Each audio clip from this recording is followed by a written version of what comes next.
Você não passa de um fardo indesejado, Eleanor.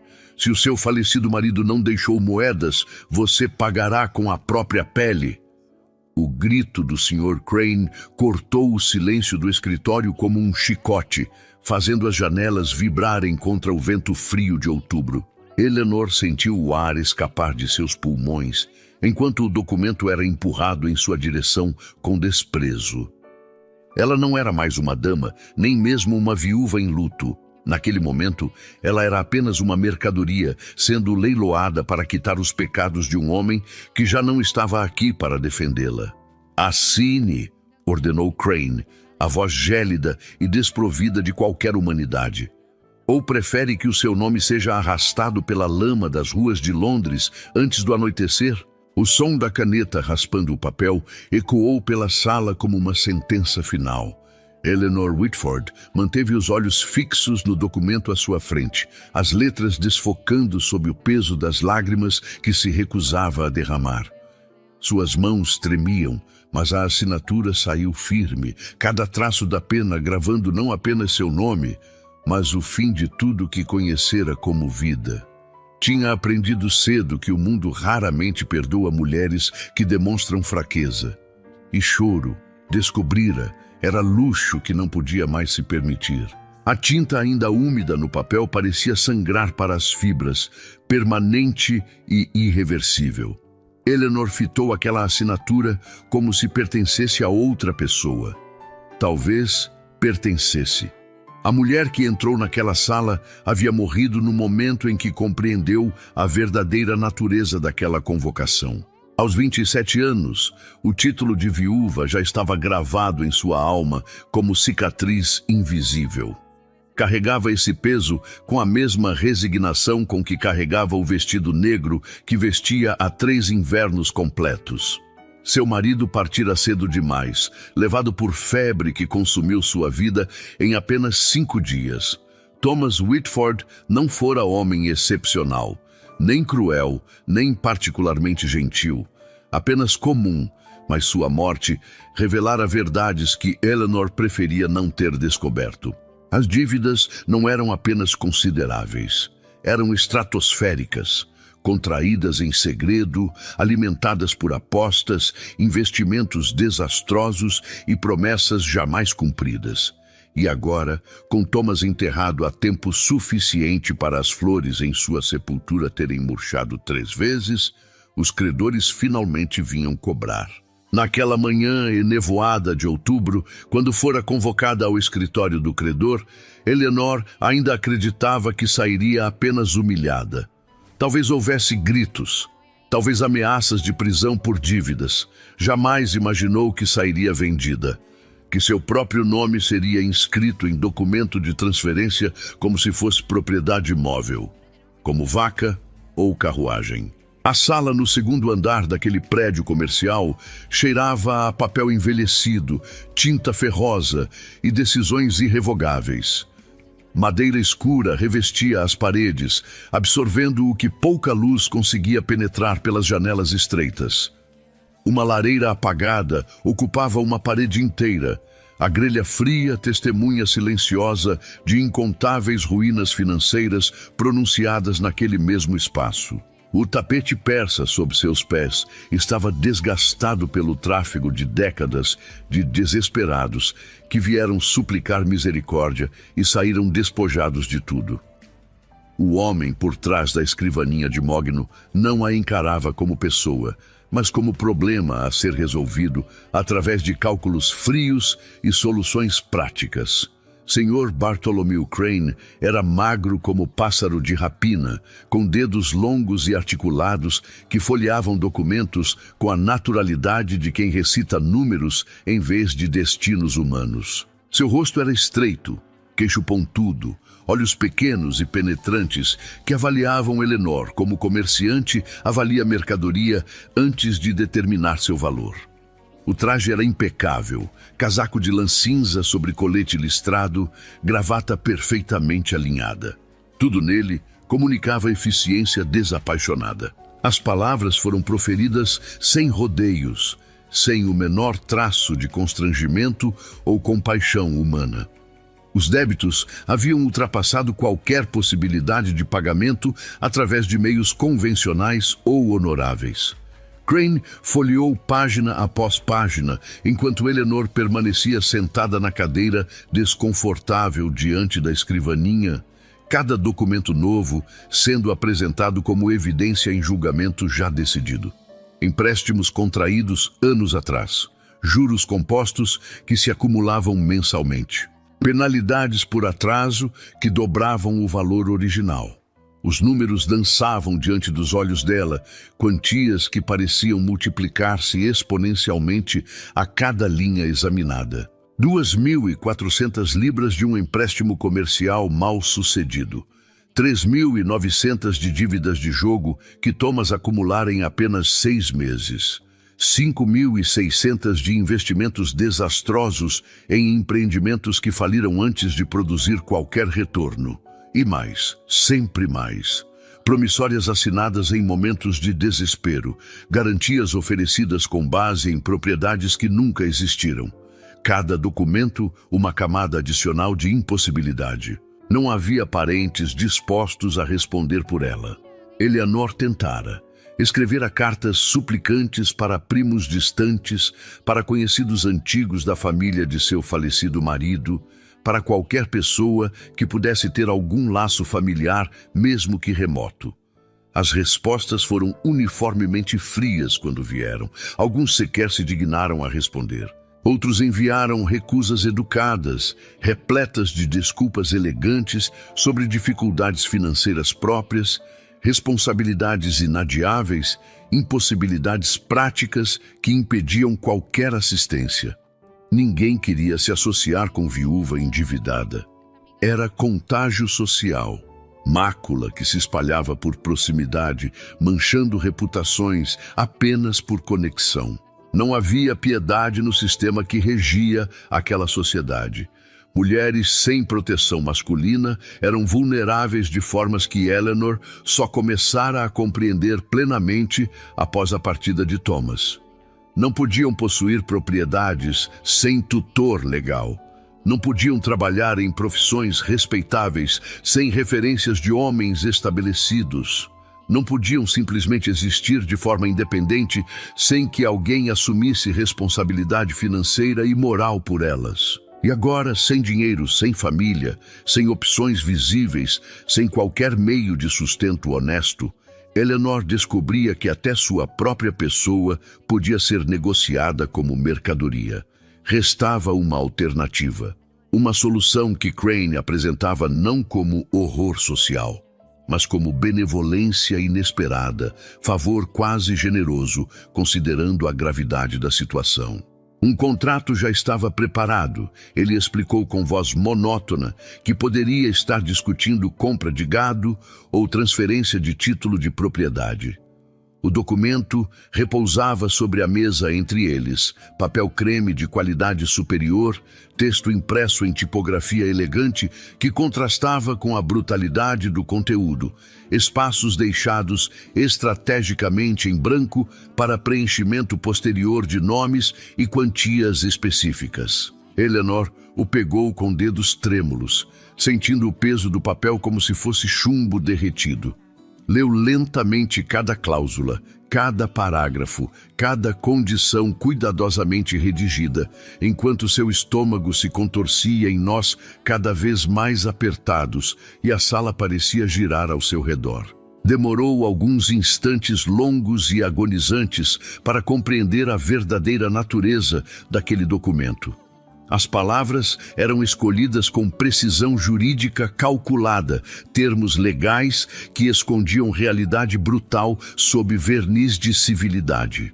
Não se tratava de contrato de trabalho honesto, onde ela poderia servir como governanta respeitável ou dama de companhia, até quitar gradualmente as dívidas através de salários modestos, mas dignos. Nem de tutela benevolente, onde algum parente distante ou conhecido caridoso assumiria responsabilidade por ela em troca de serviços domésticos prestados com gratidão. Tratava-se de transferência de custódia, de venda disfarçada em linguagem civilizada e socialmente aceitável. O contrato estipulava que sua pessoa, sua presença, sua própria existência seriam cedidos a um comprador que já havia sido encontrado através de canais discretos, negociações já concluídas em salas fechadas, valores já acordados e documentados em anexos que Crane não se dignara a mostrar. Eleanor seria transferida como quitação integral de todas as dívidas acumuladas. Não haveria mais cobranças, não haveria mais ameaças, mas também não haveria mais liberdade. Quando o nome do comprador foi finalmente pronunciado, o chão pareceu ceder sob seus pés. Alastor Ravenscroft. Aquele nome despertou memórias que Eleanor mantinha trancadas no mais profundo de sua mente. Um homem envolto em sussurros, conhecido por sua frieza implacável, por um passado marcado por perdas inexplicadas e por um olhar que parecia sempre enxergar além das máscaras que as pessoas vestiam. Anos antes, numa recepção beneficente organizada pela paróquia, Eleanor cruzara brevemente seu caminho. Fora um encontro fugaz, não mais que 5 minutos de conversação educada, mas suficiente para gravar nele um temor visceral. Não por violência demonstrada, mas pela sensação desconcertante de ser completamente lida. Como se aqueles olhos cor de chumbo atravessassem sua pele e vissem cada pensamento não verbalizado, cada medo guardado, cada desejo reprimido. Ela assinou. Não porque quisesse, mas porque não havia escolha que não terminasse em ruína ainda mais profunda. A carruagem que a transportou até a propriedade Ravenscroft atravessou quilômetros de estradas lamacentas envoltas em névoa espessa. O cocheiro não pronunciara uma única palavra durante toda a viagem. O silêncio era quebrado apenas pelo ranger das rodas sobre pedras irregulares e pelo pisar cadenciado dos cavalos. A mansão surgiu como aparição emergindo da bruma. Antiga, imponente, construída em pedra cinza que parecia absorver a luz em vez de refleti-la. Torres despontavam contra o céu plúmbeo. Janelas altas e estreitas observavam como olhos vazios. Cada elemento arquitetônico parecia concebido para intimidar, para lembrar ao visitante sua própria insignificância. Eleanor desceu da carruagem com as pernas entorpecidas pelo frio e pela tensão. A entrada principal era flanqueada por colunas dóricas, cobertas de era, que subia pelas pedras como veias petrificadas. A porta maciça de carvalho se abriu antes que ela precisasse bater, revelando um mordomo de postura militar e expressão impassível. O interior era ainda mais severo. Corredores revestidos em madeira escura, tapetes persas de tons borgonha e cinza, retratos de ancestrais cujos olhos pareciam seguir cada movimento. O ar cheirava a cera de abelha, madeira antiga e algo indefinível que Eleanor só conseguia descrever como solidão cristalizada. Foi conduzida através de salões vastos até a biblioteca principal, e foi ali que o viu pela primeira vez desde aquele encontro distante. Alastor Ravenscroft estava de pé junto à lareira apagada, de costas para a entrada.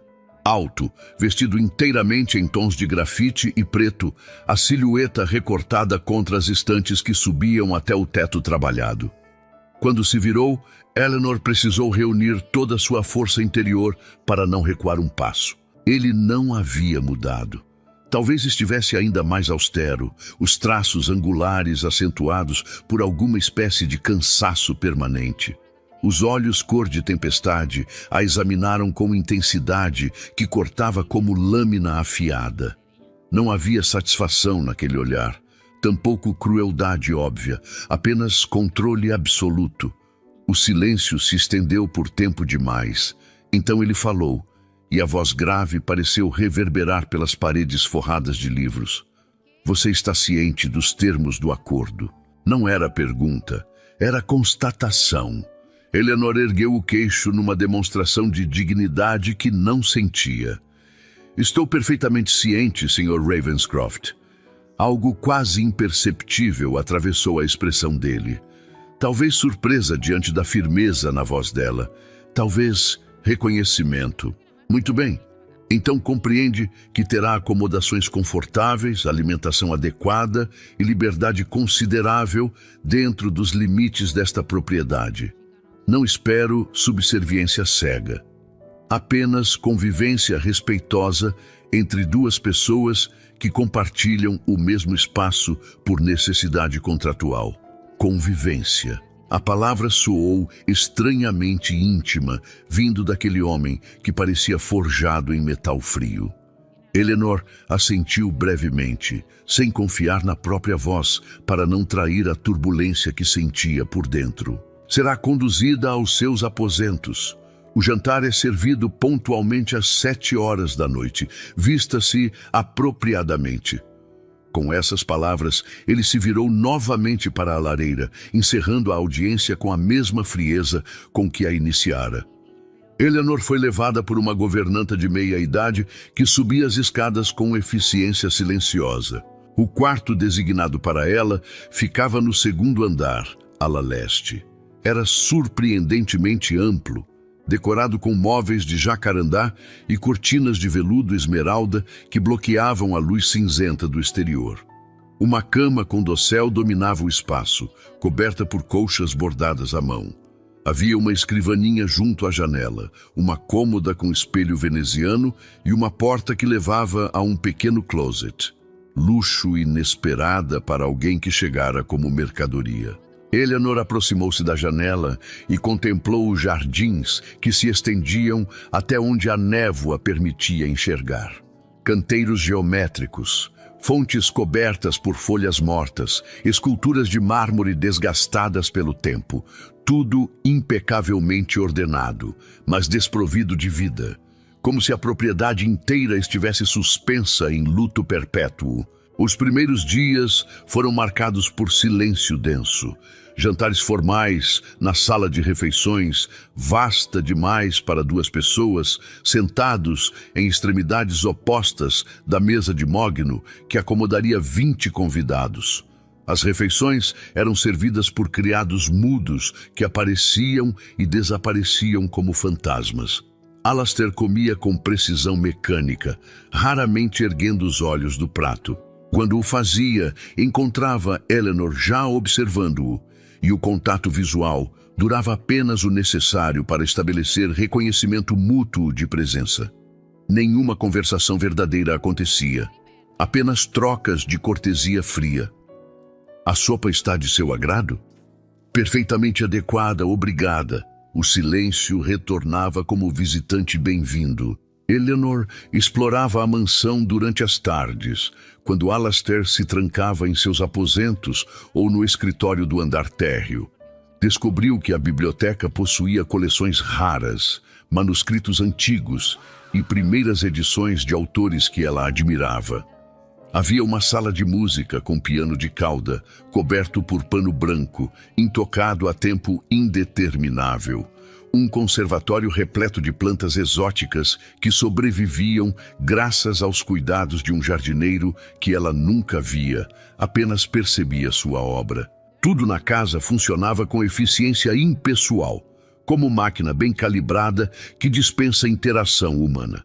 Na segunda semana, Eleanor começou a notar padrões. Alastair mantinha rotina rígida. Acordava antes do amanhecer, cavalga por exatamente 1 hora pelos limites da propriedade, retornava para banho e desjejum solitário.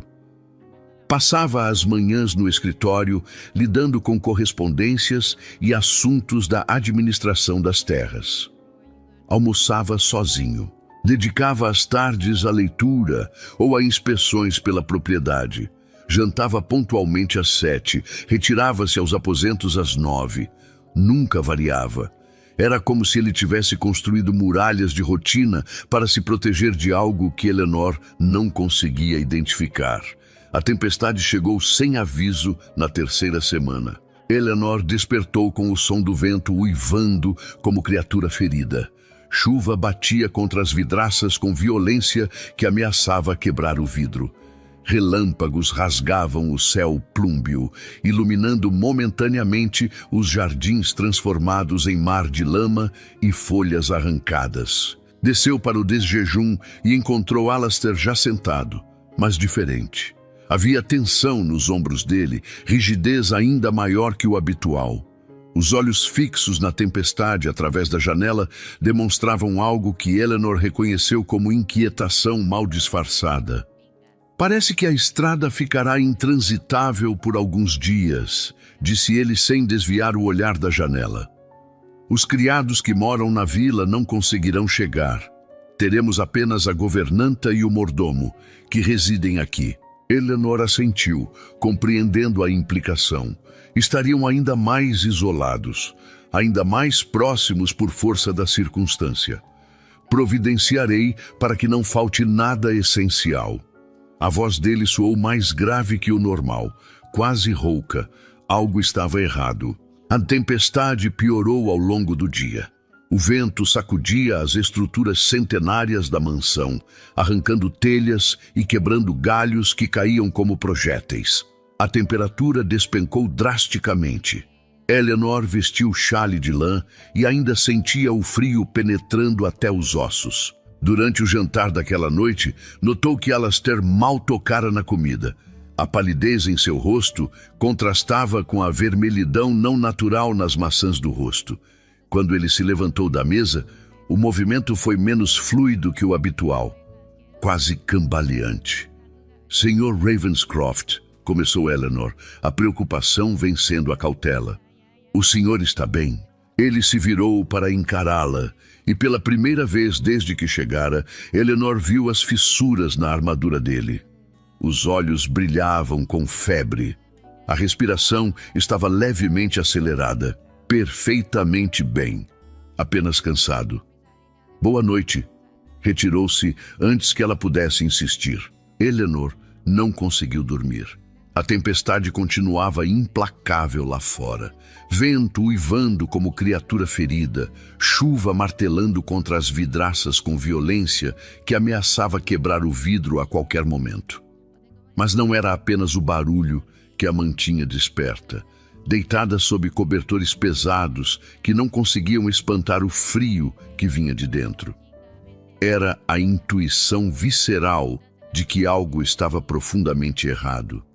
A palidez doentia no rosto de Alastair durante o jantar. O brilho febril nos olhos dele. A forma como cambaleara ao se levantar da mesa.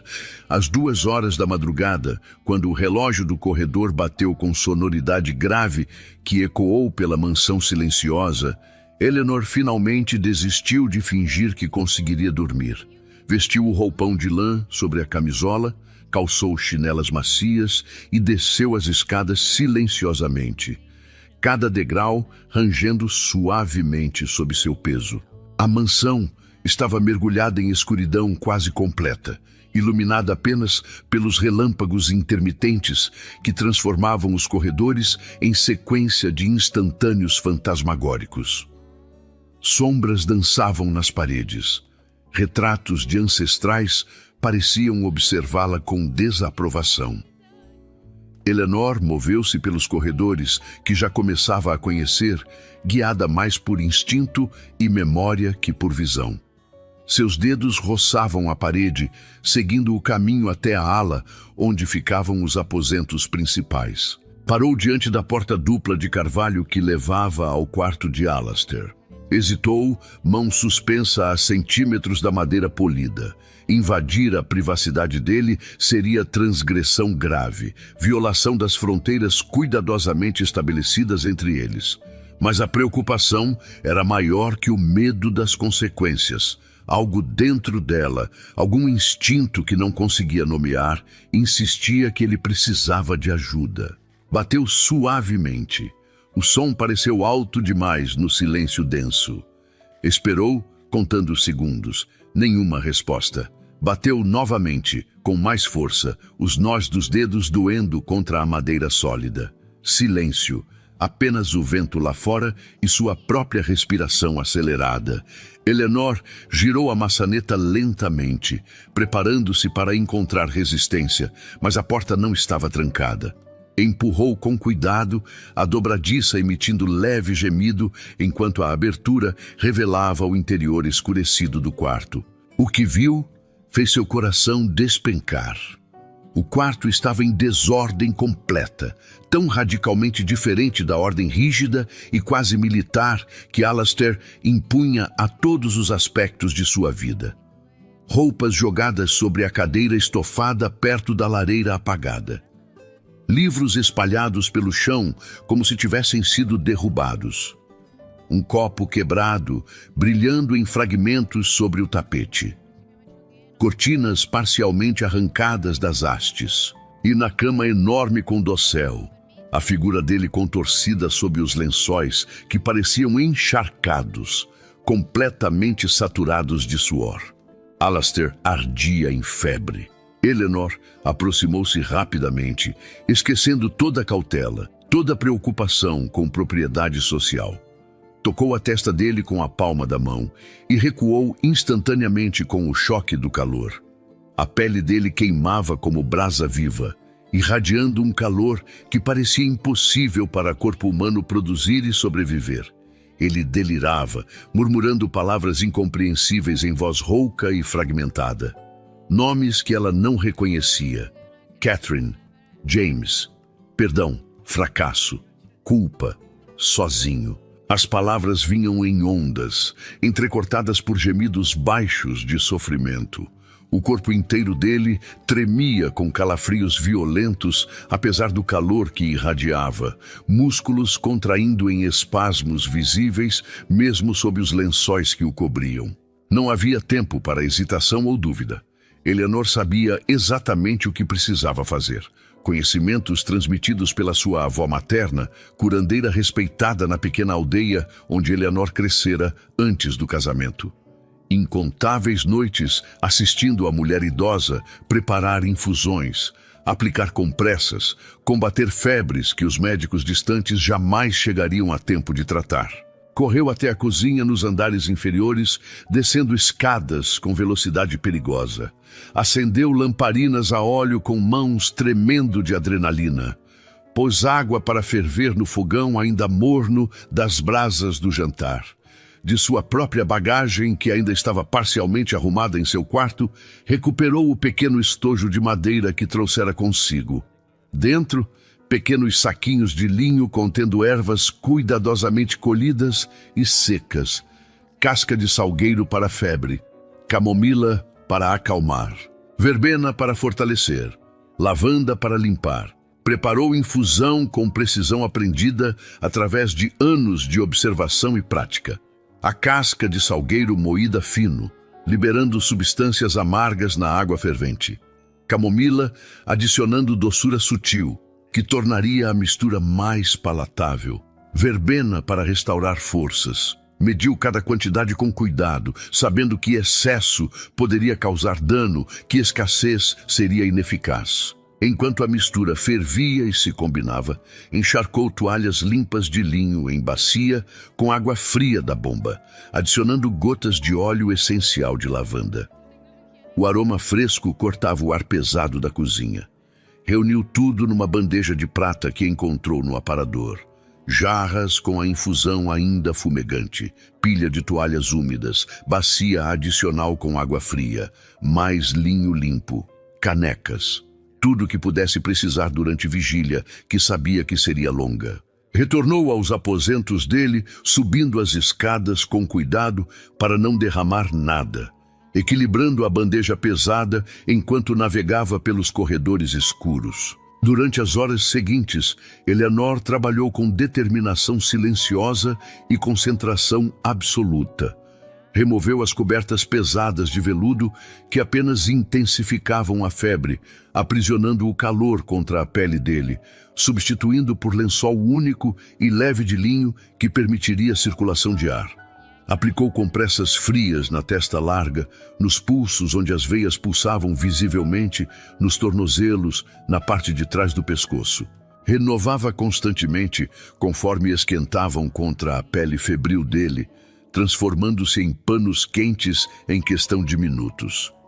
Conseguiu fazê-lo beber pequenos goles da infusão, erguendo suavemente a cabeça dele com uma mão enquanto segurava a caneca com a outra, apoiando contra seu próprio ombro. O líquido escorria parcialmente pelo canto da boca dele, manchando o linho, mas Eleanor persistia, certificando-se de que pelo menos parte era ingerida.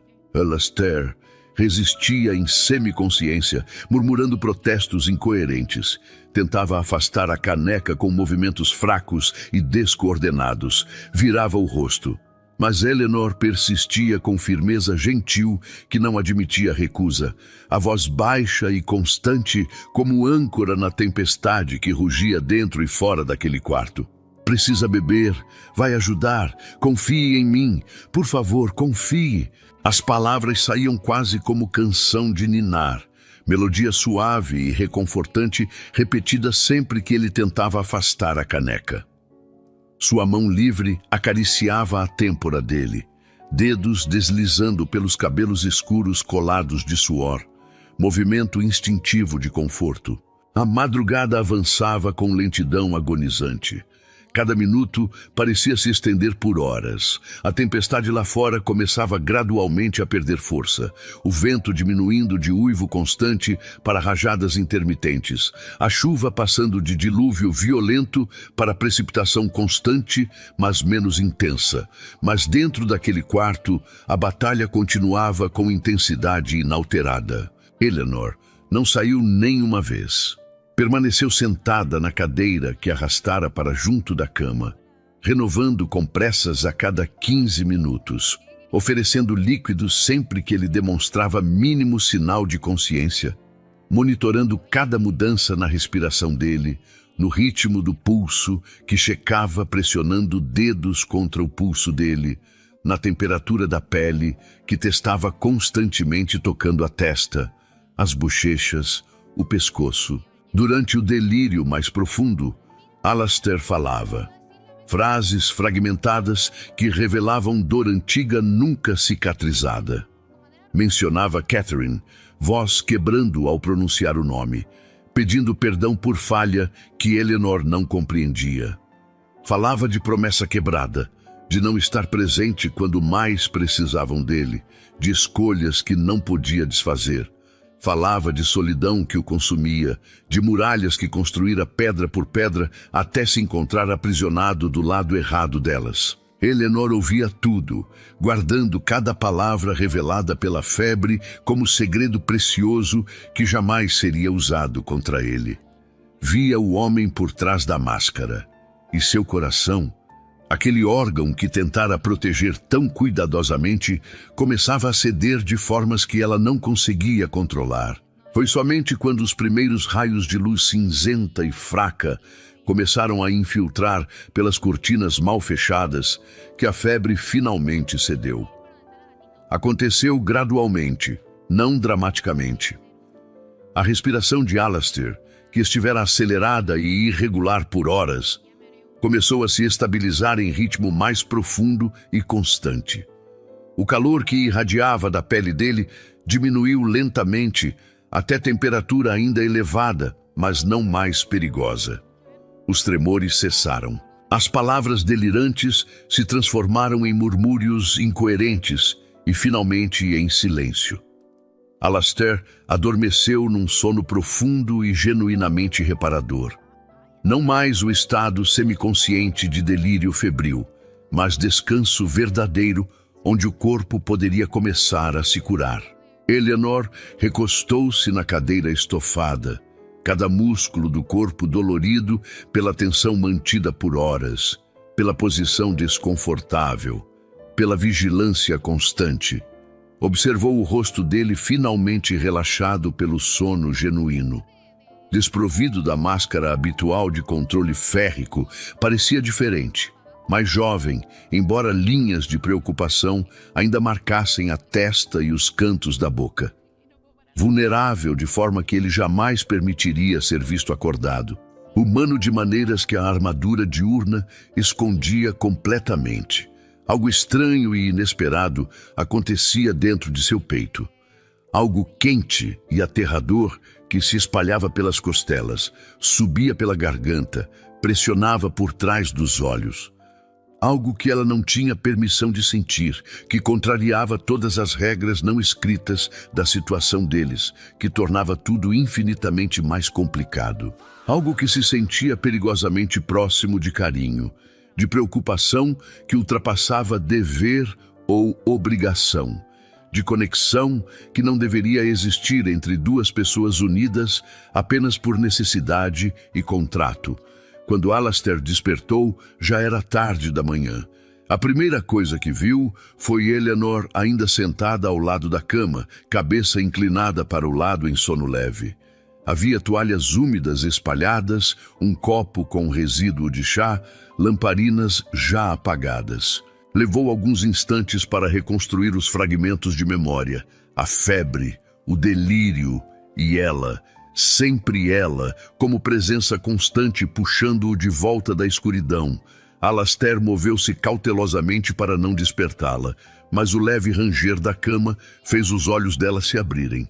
Por um momento houve desorientação, depois reconhecimento e, finalmente, algo que ele identificou como alívio. "Você está melhor", ela disse simplesmente, a voz rouca de cansaço. "Graças a você." As palavras saíram antes que ele pudesse censurá-las. Houve surpresa nos olhos dela, como se não esperasse gratidão. "Fiz apenas o necessário." Fez muito além do necessário. Silêncio. Eleanor levantou-se, organizando as toalhas com movimentos eficientes para disfarçar o desconforto. "Vou preparar caldo. O senhor precisa recuperar as forças." Quando ela se virou para sair, a voz dele a deteve. "Senhora Whitford." Ela parou, mas não se virou completamente. "Obrigado." Duas palavras pronunciadas com dificuldade clara, como se gratidão fosse idioma que ele esquecera de falar. Eleanor apenas assentiu e saiu, fechando a porta suavemente. Algo havia mudado irrevogavelmente naquela noite. Nos dias seguintes, enquanto Alastair se recuperava gradualmente da febre que quase o consumira, Eleanor assumiu tarefas que ninguém solicitara, mas que ela via como necessárias.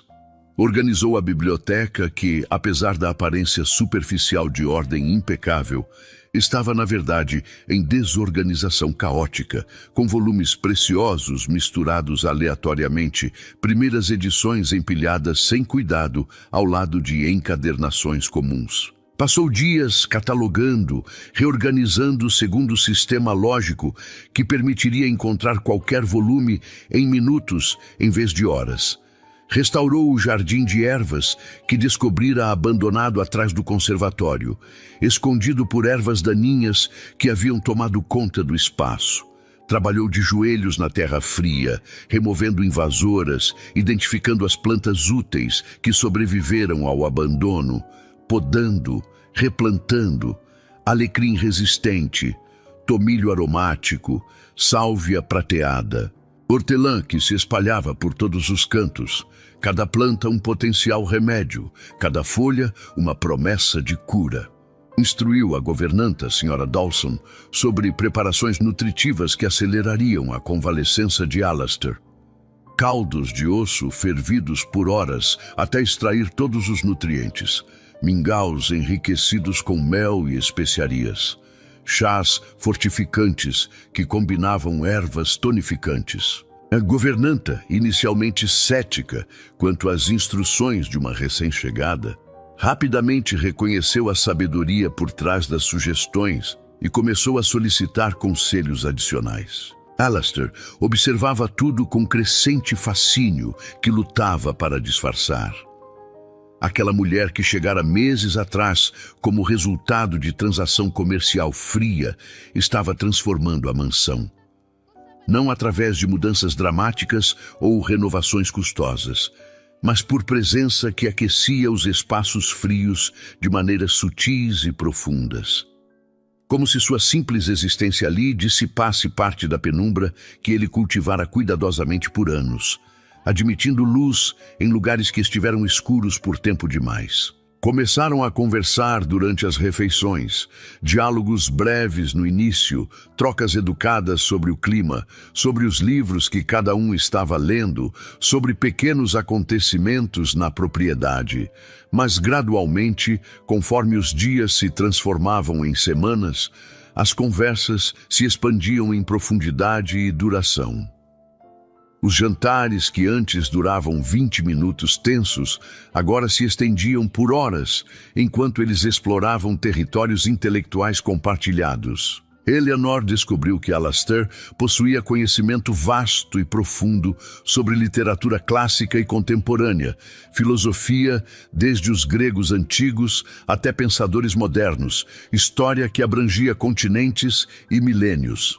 Mais surpreendente ainda, descobriu que havia humor seco escondido sob a severidade habitual, uma observação perspicaz sobre a vaidade de certo poeta famoso, um comentário irônico sobre a hipocrisia da sociedade que o cercava. Quando esquecia de manter as defesas sempre erguidas, os olhos dele revelavam profundidade de sentimento cuidadosamente reprimido, mas não completamente extinto. Alastair, por sua vez, descobriu que Eleanor não era apenas sobrevivente resiliente que suportara adversidades com dignidade.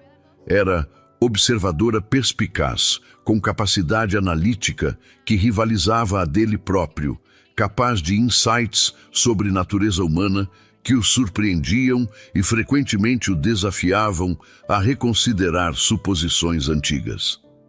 Falava com paixão contagiante sobre botânica, descrevendo propriedades medicinais de plantas com precisão científica combinada à reverência quase poética. Sobre os livros que devorava, oferecendo interpretações que ele jamais considerara. Sobre pequenas belezas cotidianas que ele deixara de notar há muito tempo, tão consumido pela amargura que não via mais o valor nas coisas simples. Sua voz tinha qualidade quase hipnótica quando se animava descrevendo algo que a fascinava. Os olhos brilhavam, as mãos gesticulavam expressivamente. Todo o seu ser parecia se iluminar com entusiasmo genuíno que contrastava dramaticamente com a resignação sombria com que chegara. A proximidade forçada pela tempestade e pela doença criara algo novo entre eles. Algo que nenhum dos dois sabia nomear adequadamente ou estava preparado para reconhecer publicamente, mas que se tornava cada vez mais impossível de ignorar. Uma conexão que transcendia o contrato frio que os unira. Uma atração que era tanto intelectual quanto emocional, e sim, também física, de maneiras que ambos tentavam negar. Uma noite, várias semanas depois da febre, Eleanor estava na biblioteca folheando o volume raro e belamente ilustrado sobre plantas medicinais das Américas, quando Alastair entrou. Ela já não se sobressaltava com a presença dele como fizera nos primeiros dias.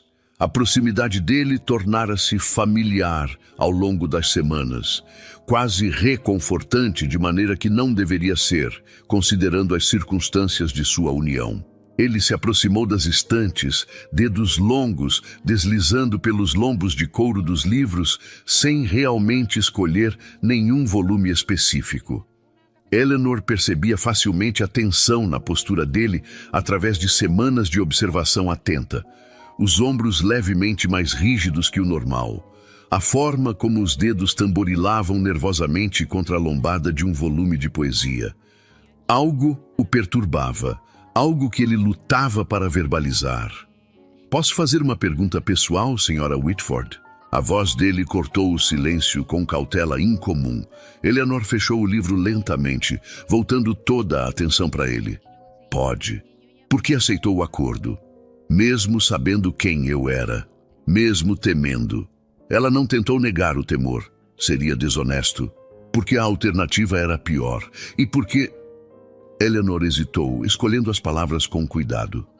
"Porque percebi que o senhor não me via como troféu ou punição." apenas como solução prática para problema mútuo. Alastair se virou para encará-la completamente. A luz das velas dançava nas feições dele, suavizando os ângulos duros. Você tinha razão de temer. Tenho reputação de homem difícil, frio, mas não sou cruel. E nunca pretendi que você se sentisse prisioneira aqui. Eu sei. Eleanor se levantou, deixando o livro sobre a mesa.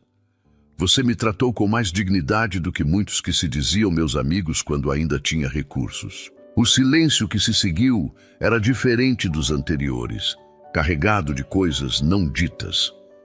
Alastair deu um passo na direção dela. Depois outro.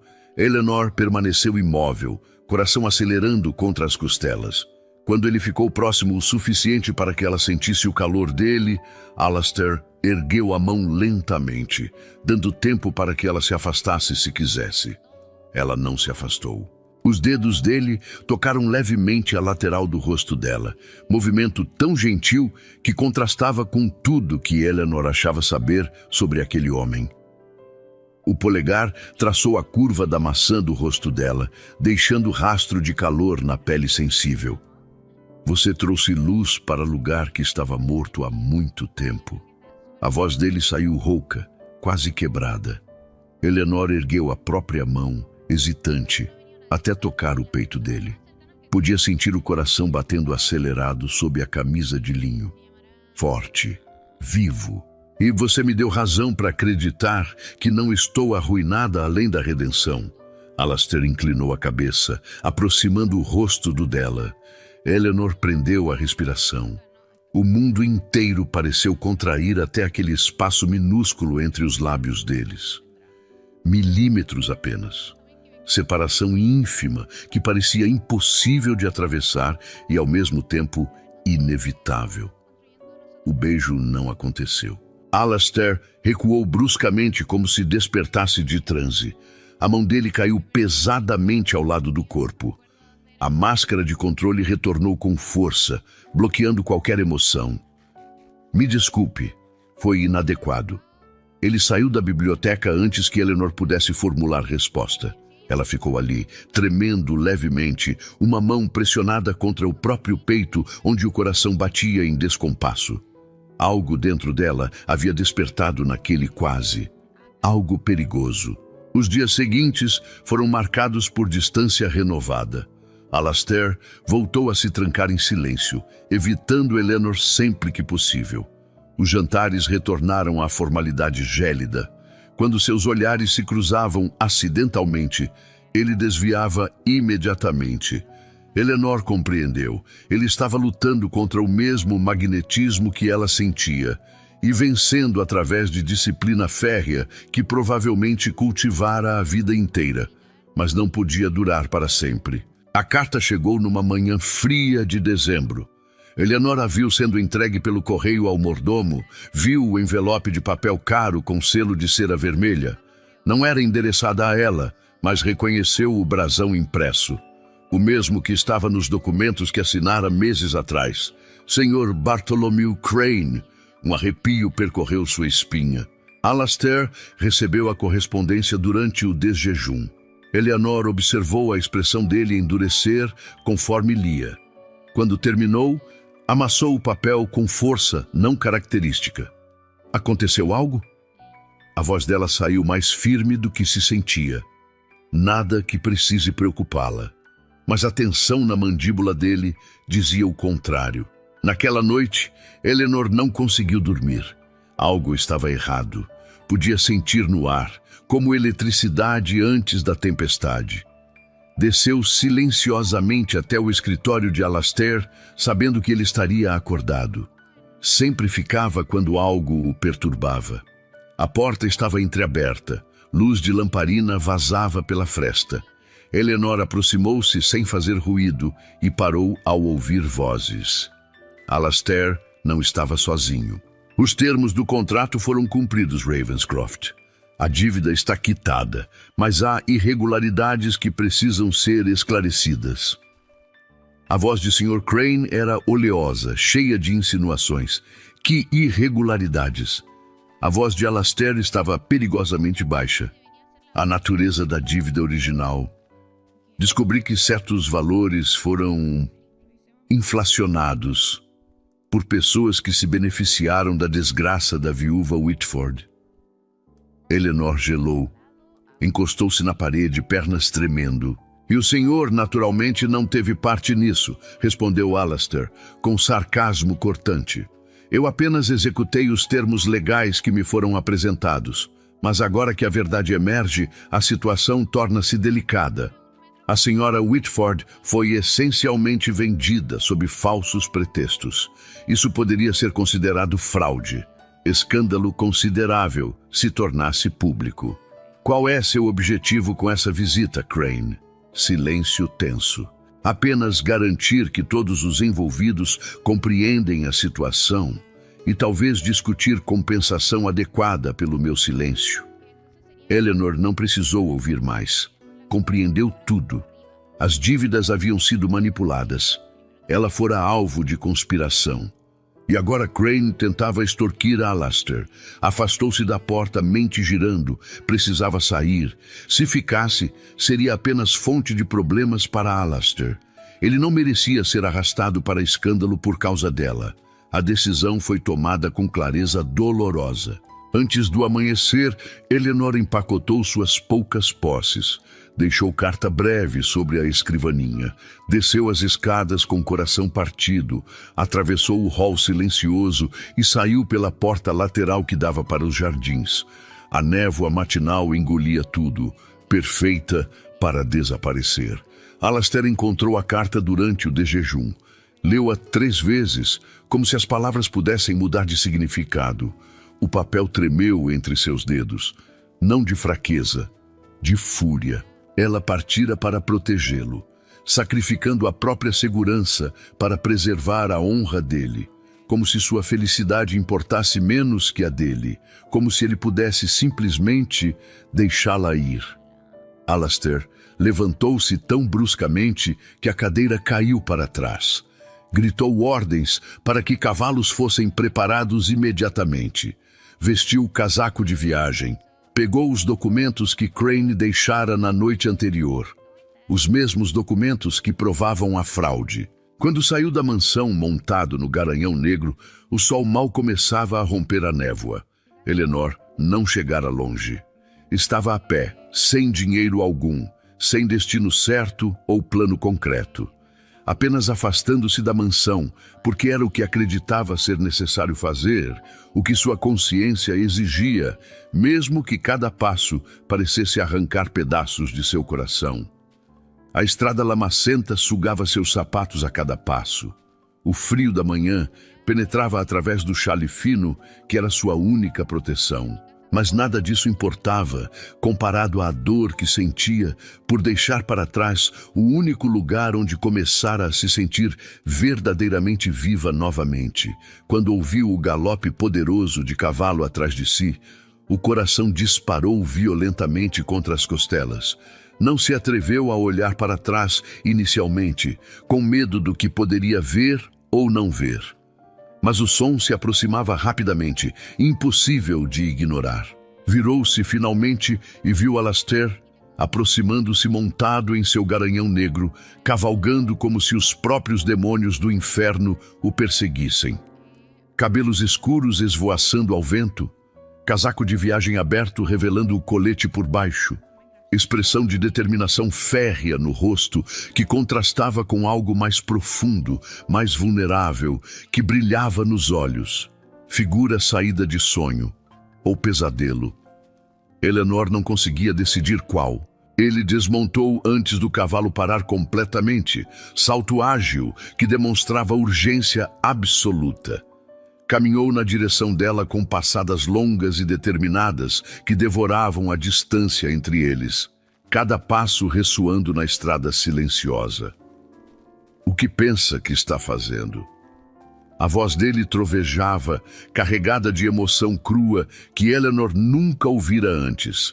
Não era a voz controlada e medida do senhor da mansão. Era a voz de homem à beira do precipício emocional. O certo. me afastando antes de causar mais dano à sua reputação, à sua vida. Eleanor forçou as palavras através da garganta apertada, tentando manter a voz firme, mesmo enquanto lágrimas queimavam por trás dos olhos. Dano? Alastair riu, mas não havia humor algum no som. Era riso amargo, quase desesperado. Você trouxe vida de volta para lugar que estava morto há anos. Trouxe luz para minha existência quando eu já havia me resignado à escuridão perpétua. E acha que isso é causar dano? Eleanor recuou um passo involuntariamente, assustada pela intensidade da emoção nele, olhos ardendo. Você ouviu o que Crane disse naquela noite. Eu ouvi tudo. Sou fonte de escândalo, produto de fraude. Fui vendida sob falsos pretextos. Minha presença aqui apenas mancha tudo que você construiu, tudo que você é. As palavras saíam em torrente agora, meses de insegurança finalmente encontrando voz. Sua presença aqui é tudo. O grito dele cortou o ar frio da manhã como lâmina afiada, ecoando pelos campos vazios ao redor. Pássaros alçaram voo assustados das árvores próximas. O cavalo relinchava nervosamente, sentindo a tensão. Eleanor ficou completamente imóvel, paralisada pelo choque da declaração crua e desesperada. Alastair respirava pesadamente, peito subindo e descendo com força, enquanto lutava para recuperar algum controle sobre si mesmo. Quando falou novamente, a voz estava mais baixa, mas não menos carregada de emoção intensa. Você quer saber por que comprei seu contrato naquele dia? A verdade que nunca contei? Ele não esperou resposta, as palavras jorrando como se represadas por tempo demais. Não foi piedade. Não foi mera oportunidade conveniente ou investimento calculado. Foi porque eu a vi naquela recepção beneficente anos atrás. 5 minutos de conversação educada que nunca esqueci. Vi nos seus olhos algo que reconheci profundamente. Solidão que espelhava a minha, aprisionamento em vida que não escolheu, em papéis que não lhe serviam. E pensei naquele momento breve que talvez, apenas talvez, pudesse oferecer alternativa. Mesmo que fosse apenas jaula diferente, mais confortável que a anterior. Ele deu um passo na direção dela, depois outro, fechando a distância que ela tentara criar. Mas você não se contentou em ser pássaro engaiolado, aceitando migalhas de conforto. Você transformou a gaiola em lar verdadeiro. Me lembrou do que é sentir algo além de entorpecimento, do que é estar genuinamente vivo, além de apenas respirar e cumprir funções. Você me mostrou que ainda havia homem sob a armadura que construí, que ainda havia capacidade de sentir sob todas as camadas de proteção que ergui. Eleanor sentiu lágrimas escorrendo pelo rosto. Eu não posso ficar sabendo que sou fardo, que minha presença compromete. Você não é fardo. Alastair tomou o rosto dela entre as mãos, forçando-a a encará-lo. Você é redenção, minha e sua. Os documentos que provam a fraude estão seguros. Crane será exposto. A verdade será revelada e você... Ele hesitou, vulnerabilidade atravessando a armadura. Você é livre. Livre para escolher. Ficar ou partir. Mas que seja a escolha verdadeira. Não sacrifício. Você está dizendo que posso escolher? A voz dela saiu quebrada.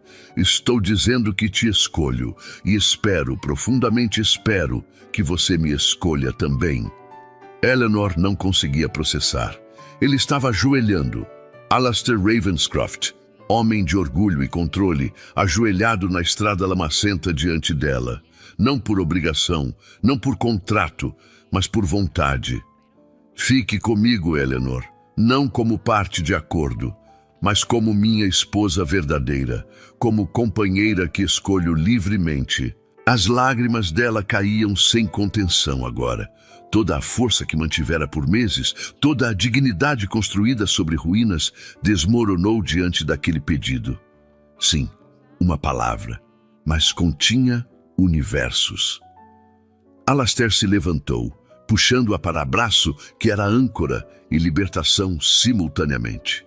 Quando finalmente se beijaram, não havia hesitação. Apenas certeza, calor que espantava o frio da manhã, promessa que transcendia contratos e obrigações. Quando se separaram, ambos tremiam.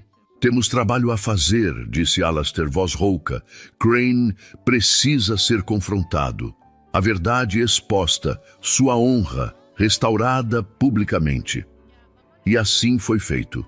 Os documentos foram apresentados ao magistrado local. A fraude foi revelada em detalhes meticulosos.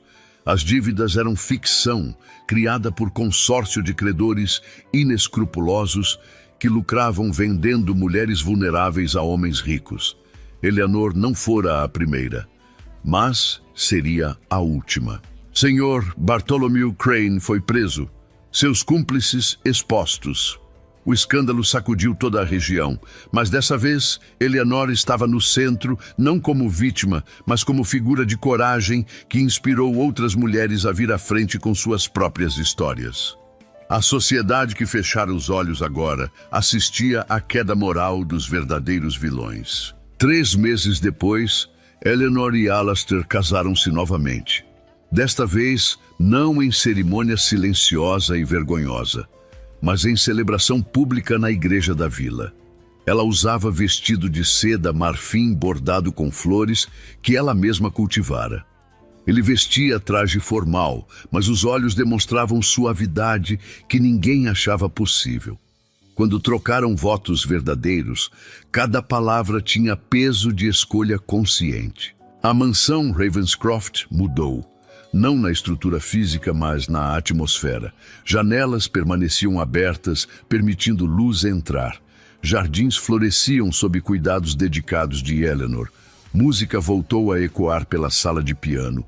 Risadas de crianças eventualmente encheriam os corredores silenciosos. Numa noite de primavera, deitados juntos na cama com o dossel que testemunhara tantas transformações, Alastair traçava padrões distraídos no braço de Eleanor. Sabe o que pensei quando te vi pela primeira vez naquela recepção anos atrás? Eleanor se virou para encará-lo, curiosidade nos olhos. O quê? Que havia tristeza profunda em você, mas também força. Força que poucas pessoas possuem. E me assustou perceber que queria conhecer a fonte dessa força. E agora conhece?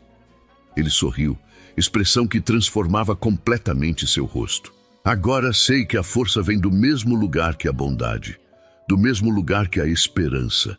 Você não foi quebrada pelas circunstâncias, foi refinada por elas.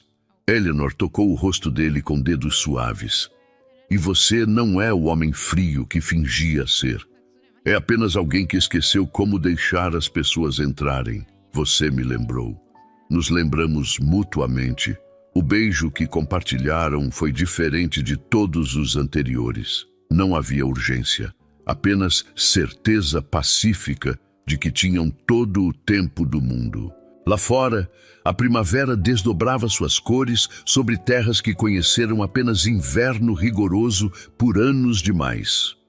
Dentro da mansão, 2 corações que chegaram como estranhos unidos por contrato descobriam que amor verdadeiro não precisa de documentos. Apenas escolha.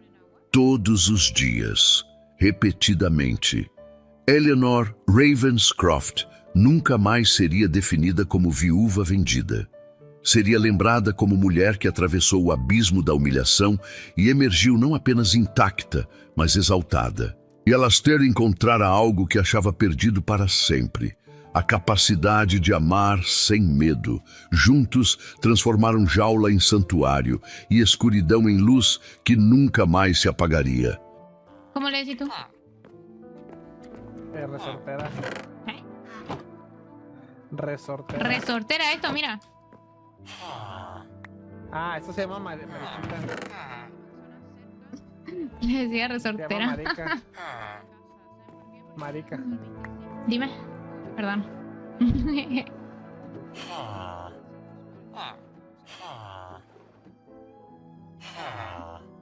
Me voy a llevar todo esto.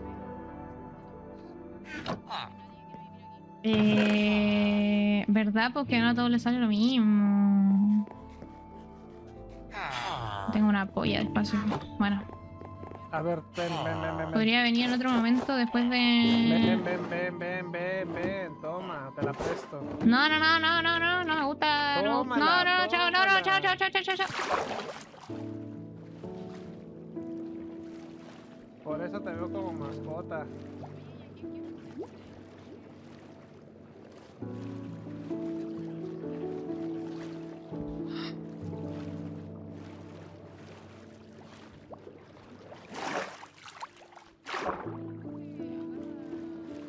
Literal, creo que sale más fácil ahogarme. Es que una quiere hacer ejercicio. ¿En serio vas a nadar 1000 bloques? Es que una quiere hacer ejercicio, pues una es... Fitness. Súbete. Hasta que me agarre una serpiente marina no me voy a subir.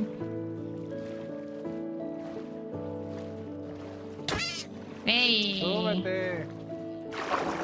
No, hasta que me hables como una persona humana y no como una mascota, no.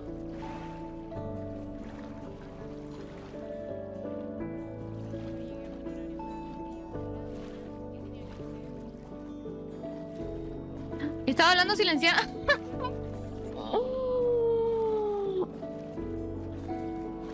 Todo este rato le estuve hablando y él no me estaba escuchando porque no me había quitado el silencio.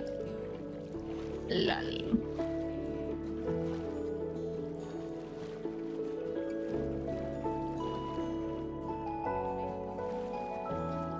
Ya, déjenme. Extraño a la Martu, chiquillo. Extraño a la Martu.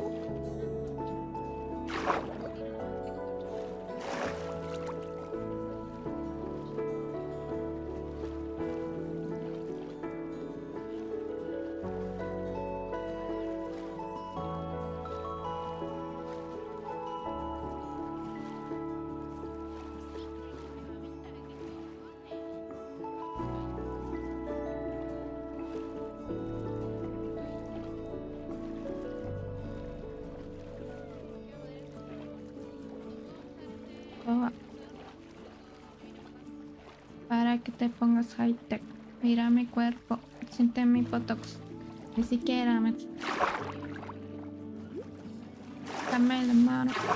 Te presento a Daniel, mi cirujana. Para que te emociones. Si quieres ser alguien, no quieres ser tú. Tienes que ser alguien que no seas tú. Quieres ser tú, no vas a ser nadie, solo serás tú. Alguien, puedes ser tú. Tienes que ser alguien que no seas tú. Quieres ser tú, no vas a ser nadie. Mira, ya llegó.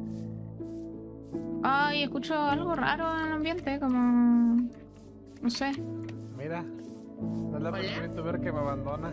Hola, hola. Escucho como un... ¿Por qué no me quiere hablar? Un zumbido extraño. No entiendo qué... ¿Escuchas un zumbido? Sí, como un mosquito por ahí molestando. No sé. Ah, Un mosquito tratando de mascota a la gente, ¿eh? Eres mi mascota. Sería como raro. Mientras no me demuestres que puedes sobrevivir sola, eres una mascota. ¿Y yo por qué te tengo que demostrar? No, chao, chao. Me voy a hacer mi cafetería. Mi cafetería mía. No de... Tu cafetería. Ajá, mi cafetería mía. Y solo tú vas a poder entrar a comer gratis. Todos los demás van a tener que pagar. Tú, Gina Mina, tú vas a ser la ¿Yo? única que va a entrar gratis. Sí. oh, va. Y va. para ti va a ser precio doble por decirme mascota, ¿ok?